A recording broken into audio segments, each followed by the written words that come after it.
Programang ito ay rated SPG, striktong patnubay at gabay ng magulang ang kailangan. Masarap sana ang kainan nila Tanggol nang bigla silang ratratin nila Miguelito. Agad na napagtanto ni Tanggol na trinaydor sila ni Ben. Kitang-kita ni Tanggol kung paanong pinagbabaril ni Miguelito ang asawa ni Ben at si Miguelito rin ang nakabaril kay Ben. Kaya galit na galit si Tanggol dahil may namatay na naman ang dahil sa kanya. Sarili niya na naman ang kanyang sisisihin. Sisikapin ni Tanggol na mapaslang si Miguelito para matapos na at makaupo na siya bilang mayor. Ngunit hindi ito mangyayari dahil mahina sila at napakalakas ng pwersa nila Miguelito.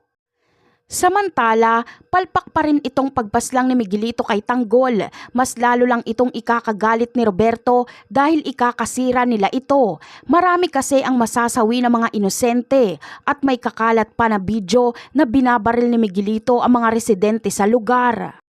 Sa kabilang eksena naman ay dapat lang na arestuhin ni Mando si Rigor dahil si Rigor mismo ang umamin na siya ang bumaril kay Santino. Na kay Marites ang desisyon kung ipapakulong niya si Rigor o hindi. Kulang pa ang buhay ni Rigor na kabayaran sa kanyang mga kasalanan. Dapat sa kanya ay mabulok sa kulungan. Pero mangyayari lang ito kung si Tanggol na ang nakaupo. Napakarami pa nating dapat abangan sa mga susunod na episode. Paalam!